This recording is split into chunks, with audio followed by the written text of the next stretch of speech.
He said you could say everything. It's cool. Yeah. Oh, okay, good. Okay. So, season finale, we just finished at 7 a.m., 3 hours ago. And, okay. But we did finish filming literally at 7 a.m., like a couple of hours. Yeah. Wow. Yeah. We wrapped at 7:15. Wow. So how many hours were you shooting? 16-ish. Wow. Yeah. I look terrible. I had half an hour nap in my trailer, and then I was in a hotel for 2 hours. 2-hour nap. How satisfied do you think that fans will be with the finale? I think this season is better than last season. The characters are more grounded. The storytelling is. It was kind of willingness of writers to kind of like, give back to fans in a way. It was kind of like it's smarter in a way, but it's more fun at the same time. There's a lot of, you guys probably seen the episode, or you're going to see it shortly. Flynn gets out of the jail, and he ends up in a bunker, and a lot of weird dynamics is happening there, and it's a lot of funny situations too. And a lot of kind of heartwarming situations too. So it's a better season. We kind of know what we're doing now. We know who the bad guy is, kind of more clear than it used to be. And Flynn is still kind of like this variable that's kind of, it's kind of like explosive with the, you don't want to shake too much. It might explode. You talking about me? Talking about me? 2.5. I got half an hour in the trailer. Thank you so much for being here. No, come on. It's, it is our last day, so it's fine. I can sleep the whole day tomorrow. so it's all good. And fact is, without the fans, we wouldn't be here for the second season. So to come here and just kind of say thank you and hello, it's not a big deal. I just need more coffee. What's the vibe like on the set for you guys? The what, sorry? What is the vibe like on the set for you guys? Is it fun or is it feel sort of quite intense? Because obviously you're doing, especially for your character, you're doing sort of very... This year Flynn is actually on a lighter side, put it that way, because he kind of like, I can't say he got his piece, but he recognized that the Time team is seriously going after Rittenhouse. So they're not kind of like being as gentle anymore. They're really going after Rittenhouse. So for him, his only thing is like, okay, this is exactly what I want. I don't want to mess this up. I'm going to still try to push my way, but that doesn't mean that I want to destroy this relationship. I don't want to try to steal a lifeboat.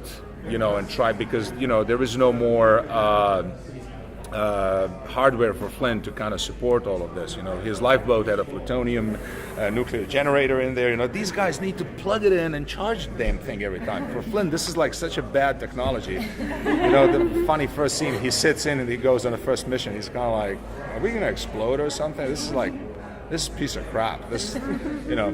So... dynamics on set, the Time team, 3 of them, when we started working kind of together, and I'm not trying to kill anybody. It was kind of a little bit weird in the beginning. We're shooting at the same people in the same time, so Lyatt and Flynn go a little bit of, there's a lot of interesting situations happening. But as a cast, it's just fun to work with these guys. It was like, that's why we were able to do till 7 a.m. We were just like a little bit probably annoying first AD and everybody because we were like having too much fun. But it's easier to work that way. Yeah. But we did everything. We accomplished everything. That's it. Good news. I always think how... Malcolm? All right, sir.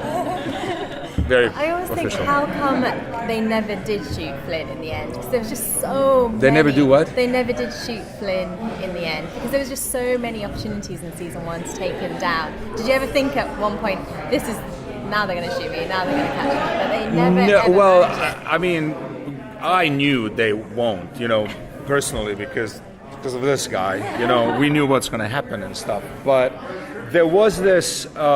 kind of like safety net of a diary that said that these things are going to happen. Now you always kind of get into this mind trap of, what if they actually kill Flynn? Would Journal just disappear? Would Journal just change? Or would it just become like Butterfly Collection or something?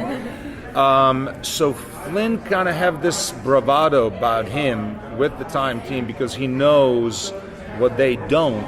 He knows that Lucy gave him the journal, and she gave him the journal obviously in the future, and that's why he's kind of a bit reckless with them. That's why you see all these opportunities that are almost happen, but they don't happen because Flynn knows that they're not going to happen. And in the pilot, there was this big surprise on his face when he gets shot, because that's not mentioned in a journal. He literally gets bullet and he goes like, this is not supposed to happen. So he's kind of careful in that sense, but again, he kind of believes that, I wouldn't say he's indestructible, but he believes that the events are going to unfold how they're in a journal, because like 85% of them are happening, but they're also shifting in the same time as when we change the future. Are we going to learn more about that? When Flynn... Yeah, literally, we're going to, like Lucy and Flynn are having a conversation. Lucy comes in, okay, cut your crap, tell me how did you get the journal, and I tell her the story. Oh, perfect. It's going to just actually raise more questions. I'm going to tell you the story, and not now, of course, in a series, and it opens up new possibilities. It's setting up the season 3 in a way that we presume there are going to be some new scientific discoveries that are going to enable time traveling to be done a little bit differently, because Mason, Gia, and Rufus are constantly tinkering with these machines and stuff. We got cases of we're losing time machine. We don't see it for a long, long time, and it's pardon my English, but it's a mind fuck. Like in this season, you're going to have a couple of episodes that sci-fi fans are going to be like, oh, that's cool. It's like, so. Does it bring Lucy and Flynn closer together in any way? Because there are fans that are shipping. Yeah. Well, I wouldn't call it, shipping in that direction. Although, I mean, we kind of do things in a way that are unsaid, but you can ask a lot of questions. Okay. With Lucy. Okay. Yeah. But just be prepared for a lot of tweets because fans are on it. Yeah. But after tonight's episode, they're going to be probably disappointed because you've seen the episode. Lucy and Wyatt are kissing and all that stuff, and this time it's not like in Bonnie and Clyde. They actually kiss, but in the same time, Lucy kind of like helps Flynn get out of the jail. So she's the only one who wants to do it. Let me put it that way, because everybody else is like, what? Really? You're crazy? You're nuts? That guy is like, cuckoo. Yeah. So in the end of the episode, Flynn kind of walks in a bunker, and Wyatt doesn't like it. Yeah. And Flynn enjoys. He's like, cool. I told you so. I told you I'm going to be out of prison. I told you General was right, and all that stuff. So, I'm looking forward actually to see the new episodes. I've seen only the first 4. So, I mean, I read the scripts, so I know what's going to happen, but it's always nice to see the, the final product, yeah. How did you like the, sorry. How did you like the decision to move shooting to LA? Like everything in life, double-edged sword. It's like some things were better in LA, some things were better in Vancouver. When we shot the last year's Jesse James episode, Daniel Lissing, who was playing Jesse James, got sick.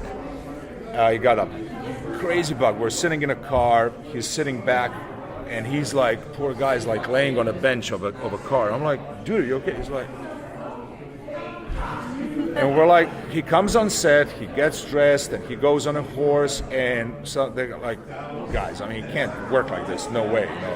So we reshuffle everything. So we push all our scenes like for 48 hours. Suddenly, Vancouver is like white, covered in snow. So we have to shoot those scenes when they travel actually to find that cabin where Emma is. And suddenly the whole episode is when they go away, we're horseback riding through the snow. And it looked amazing. No production could do that. You needed to have a real snow. So in LA, that's not going to happen. We have a lot of California oak, a lot of kind of Star Trek-y California and every planet looks the same. But because we don't have too many, episodes, and we have great production design, and we kind of masked it nice. But Vancouver gave us those changes in the season, and but LA has great locations in downtown Los Angeles, and you can cheat it for so many different locations. So it was, like I said, it was some good things, some bad things. Being here with the family, that's pretty cool. So every weekend you don't need to fly from Vancouver to LA to see your family. You can just be there. So I think it didn't change the quality of the show whatsoever. It's going to look a little bit different, which is also a good thing. Which episode of the rest of the season are you most excited to see that you haven't seen yet? I think season finale and the Salem episode. The episode 4 that goes after the Good Friday. This we're airing this Sunday, then next Sunday we're off, and then that episode that's coming up in 2 weeks. Yeah.